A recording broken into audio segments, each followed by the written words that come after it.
अस्सलाम वालेकुम तमाम स्टूडेंट, उम्मीद है आप सब लोग खैरियत से होंगे। तो आज हम ख़त नस्तलीक को पढ़ने जा रहे हैं, यानी उर्दू लिखाई सीखने जा रहे हैं। ख़त नस्तलीक में 39 हरूफ तहज्जी होते हैं।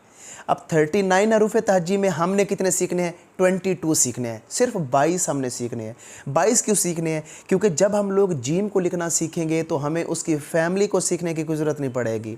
अगर हम बे को लिखना सीखेंगे तो हमें उसकी फैमिली को सीखने की ज़रूरत नहीं पड़ेगी। सेम इसी तरह हमारे जो हरूफ बचते हैं वो हैं 22, जिनको हमने सीखना है। अब 22 को मज़ीद मिनिमाइज़ किया जाए तो 4 ऐसे हरूफ हैं, 4 ऐसे हरूफ बनते हैं जिनको अगर आप लोग सीख लें तो आपको 50% उर्दू लिखना आ जाएगी, यानी उर्दू लिखाई आपके लिए 50% आसान हो जाएगी। वो कौन से 4 हरूफ हैं?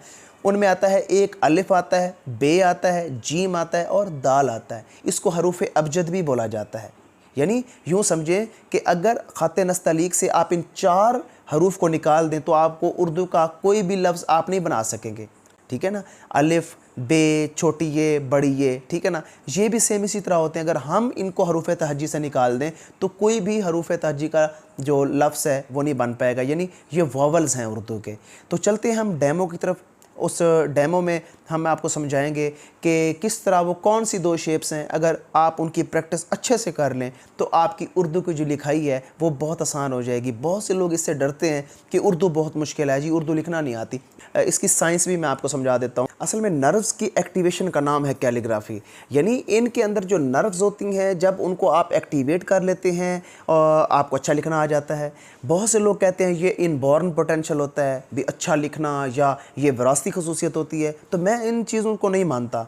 जो लिखाई होती है ये टूल्स और टेक्निक से आती है। जब आप प्रैक्टिस करते हैं उन टूल्स की, उन टेक्निक को फॉलो करते हैं तो आप अच्छा लिख लेते हैं। तो आज हम आपको बताएंगे डेमो के अंदर कि किस तरह आपने उन 2 शेप्स की प्रैक्टिस करनी है। 2 शेप्स कौन कौन सी हैं? एक को बोलते हैं शेप ऑफ बोट और एक को बोलते हैं शेप ऑफ मून। ये बहुत इंपॉर्टेंट शेप हैं ख़त नस्तलीक के अंदर, जिनसे 80% उर्दू के अल्फाज बनते हैं। तो आए आपको डेमो में मैं समझाता हूँ कि किस तरह आपने इन 2 शेप्स की प्रैक्टिस करनी है। अच्छा व्यूअर्स, तो सबसे पहले आपने जो 2 शेप्स जिनकी आपने प्रैक्टिस करनी है वो कौन कौन सी हैं? ये है शेप ऑफ बोट, यानी इसका एक एंगल जो है वो तिरछा है और एक एंगल इसका बिल्कुल सीधा है।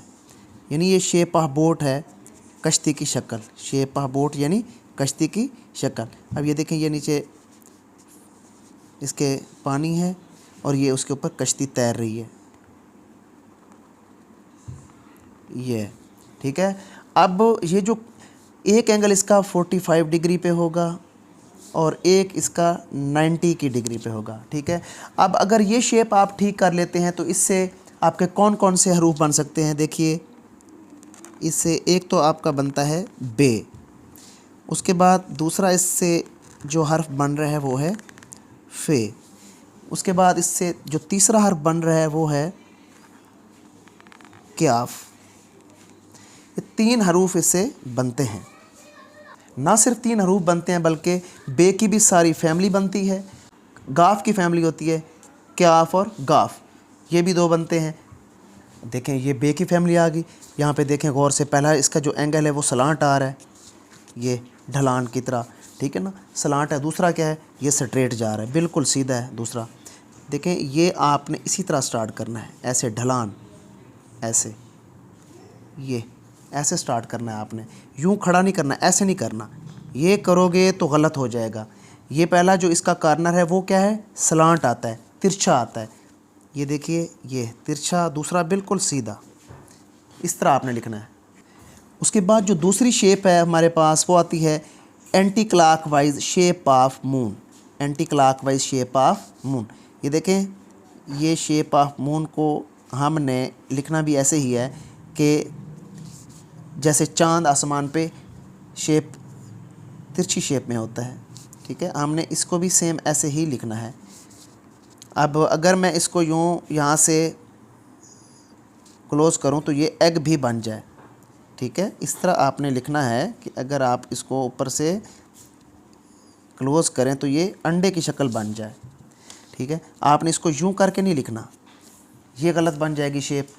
और ना ही आपने इसको यूँ करके लिखना है ऊपर, क्योंकि चांद आसमान पे इस शेप में नहीं होता, ना इस शेप में होता है ना इसमें, बल्कि वो स्लांट फॉर्म में होता है, तिरछी फॉर्म में होता है। ये देखें, ये ऐसे, ये आसमान पे चांद की यही शेप होती है, जी। अब इस शेप से क्या बनेंगे, इस शेप से जीम और उसकी पूरी फैमिली बनेगी। देखें, ये इस शेप के ऊपर मैंने लगाया हेड यानी तिरछा 7।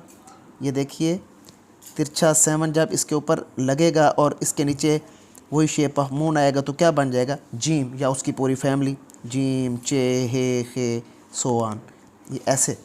अब इसी के ऊपर अगर हम तिरछा 4 या हमज़ा लगाएंगे तब भी हमारा एक और हर्फ बनता है आइन। ये देखें, ये तिरछा 4 या हमज़ा, इसके ऊपर हेड लगा और नीचे शेप ऑफ मून आ गया तो क्या बन गया, आइन बन गया।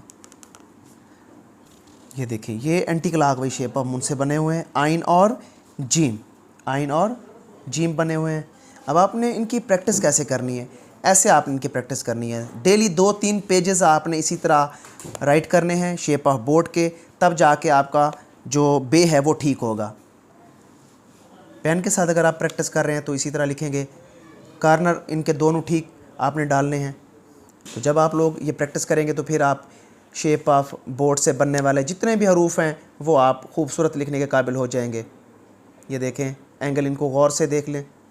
अब शेप ऑफ मून को भी लिखने का तरीक़ाकार होता है। अगर आप गलत तरीके से शेप ऑफ मून राइट करेंगे तो आपके अल्फाज अपना हरूफ टेढ़े हो जाएंगे। देखें ये गलत तरीके से लिखा हुआ है, ये भी गलत तरीके से लिखा हुआ है। अगर आप एक्यूरेट लिखेंगे बिल्कुल, देखें ये तिरछे 7 के नीचे शेप ऑफ मून ठीक आया हुआ है, बिल्कुल गोल आया हुआ है। और अगर मैं इसको बंद करता हूँ तो ये एग भी बनता है। देखें अगर मैं यहाँ से इसको बंद करूँ तो ये एग बन जाता है। सेम आयन को भी आपने ऐसे ही लिखना है। ये टेक्निक आपने बार बार अपनानी है, मैक्सिमम आपने इनकी प्रैक्टिस करनी है, तब जाके ये 2 आपसे लिखे जाएंगे, ये 2 हरूफ। बे के लिए आपने ये ढलान बनानी है पहले। ये देखें ये जैसे ढलान बनी हुई है, एक एंगल इसका 45 डिग्री पे होगा और दूसरा इसका 90 पे होगा, यानी बिल्कुल स्ट्रेट होगा। तब जाके आपसे ये लिखा जाना है। Anti clockwise shape of moon की प्रैक्टिस ऐसे करनी है आपने, जिस तरह ये सामने लिखी हुई है शेप, ये शेप है जो ये anti clockwise shape of moon है, इसकी प्रैक्टिस करनी है आपने। काफ़ी ज़्यादा पेजेस आपने इसके लिखने हैं, ऐसे करके यूँ।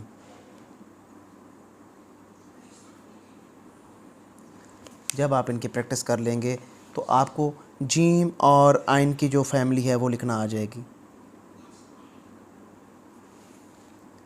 ये तरीक़ाकार आपने रखना है।